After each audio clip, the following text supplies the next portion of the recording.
मैं आपके समक्ष मर्यादा पुरुषोत्तम श्री राम के पावन चरित्र को प्रस्तुत कर रही हूँ।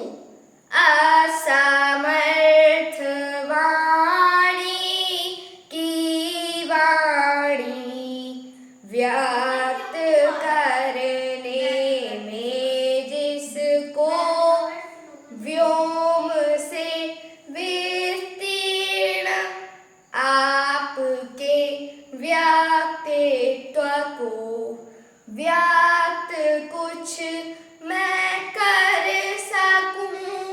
हे राम मुझको शक्ति दो, श्री राम मुझको शक्ति दो। हिंदू जनमानस के हृदयारविंद को विकसित करने वाले पावन अंशमाली मर्यादा पुरुषोत्तम श्री राम के पावन चरित्र की स्वर्णिम रश्मियां संपूर्ण मानवता के पथ को आलोकित कर रही हैं। हिंदू संस्कृति में श्री राम जैसा दूसरा महानायक प्राप्त नहीं होता। राम के समान राम ही है। श्री राम अलौकिक हैं। उनका चरित्र अपरिमेय है। उनका व्यक्तित्व वर्णनातीत है। श्री राम के विराट चरित्र को कुछ शब्दों में आबद्ध करना संभव नहीं है।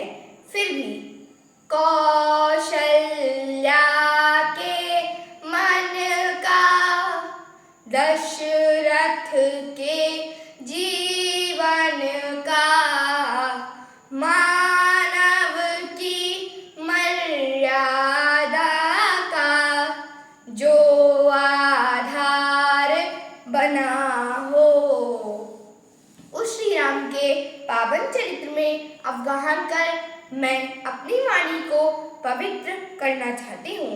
राम वज्र से भी अधिक कठोर एवं कुसुम से भी अधिक कोमल हैं। राम सतत जिज्ञासु हैं। श्री राम की ज्ञान पिपासा वशिष्ठ की कुटिया से प्रारंभ होकर विश्वामित्र के आश्रम से होती हुई अगस्त्य के दिव्यास्त्रों की प्राप्ति पर पूर्ण होती है। दशरथ नंदन श्री राम से विराट चरित्र के स्वामी मर्यादा पुरुषोत्तम श्री राम बनने की उनकी यात्रा उनके जीवन की महानतम घटना वनगमन से प्रारंभ होती है। मैं बारंबार विचार किया करती हूँ कि यदि श्री राम के जीवन से उनके जीवन की महानतम घटना वनगमन को हटा दिया जाए तो श्री राम एक सामान्य राजा से अधिक कुछ नहीं रहते। राज्याभिषेक के हर्षातिरेक में डूबी अयोध्या जब श्री राम के वनगमन का समाचार सुनती है तो शोक के सागर में डूब जाती है। किंतु श्री राम तनिक भी विचलित न होकर माता कैकेयी से कहते हैं, अम्ब एक दुख मोहि विशेषी निपट विकल नर नायक देखी। थोरी बात पितहि दुख भारी होती प्रतीति न मोहि महतारी। कैकेयी के मुख से महाराज दशरथ की व्याकुलता का कारण जानकर श्री राम माता कैकेयी से कहते हैं, मुनिगण मिलनु विशेषी वन सबहि भांति हित मोर। तेहि मह पितु आयसु बहुरी सम्मत जननी तोर। भरत प्राण प्रिय पावहि राजू विधि सब विधि मोहि सनमुख आजू। मर्यादा में आबद्ध श्री राम की विनम्रता वाक्पटुता अनुपमेय है।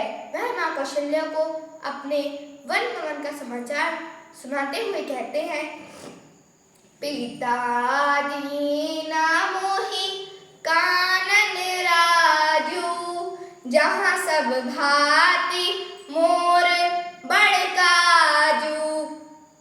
परम पितृभक्त श्री राम अयोध्या जैसे राज्य को तृणवत त्याग कर पिता के वचन की रक्षा के लिए सीता व लक्ष्मण सहित वन चले जाते हैं। अहिल्या उद्धार, शबरी संग, केवट मिलन, निषाद राजगुरु से मित्रता ऐसे प्रसंग हैं जो श्री राम के करुणामय समरस जीवन का दर्शन कराते हैं। राम परम अहिंसक हैं, शांति के परम पक्षधर हैं। अंगद को लंका भेजकर शांति अंतिम प्रयास करते हैं। सामान्यतः हमारा जीवन प्रारब्धानुसार उत्कर्ष एवं अपकर्ष को प्राप्त करता है, किंतु जटायु उद्धार एवं रावण वध प्रखर कर्म के सद्याफलित होने का बोध कराते हैं। जहाँ जटायु द्वारा किया गया प्रखर कर्म सद्याफलित होकर उन्हें देव दुर्लभ परम पद प्रदान कराने में समर्थ होता है, वहीं रावण द्वारा किया गया प्रखर पाप कर्म उसके समस्त शुभ कर्मों को भस्म कर उसके सर्वनाश को कराने में समर्थ होता है। श्री राम का कठिनतम परिस्थितियों में धैर्य का त्याग न करना मानव मात्र को जीवन सूत्र प्रदान करता है। लंका के सम्रांगण में अधीर विभीषण से श्री राम कहते हैं, हे मित्र, तुम्हारी चिंता सर्वथा निर्मूल है। मनुष्य जिस रथ से विजय प्राप्त करता है वह रथ काष्ठ और लोहे का नहीं बना होता, वह तो दूसरा ही रथ है। उस रथ के शौर्य और धैर्य दो पहिए हैं, सत्य और शील दंडध्वजा और पताका है।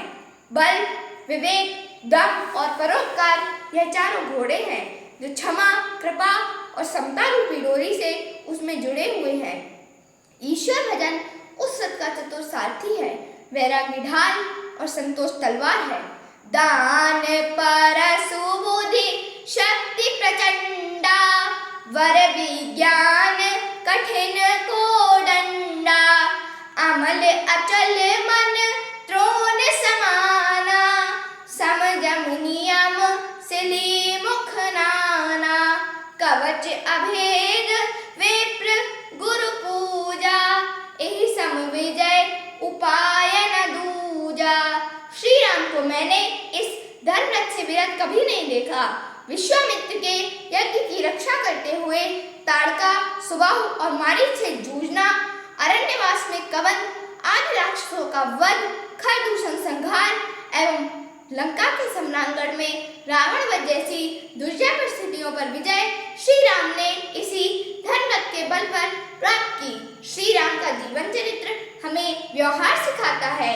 माता, पिता, भाई, मित्र, शत्रु सभी के प्रति हमारा व्यवहार कैसा हो, यह हम श्री राम के जीवन चरित्र से सीखते हैं।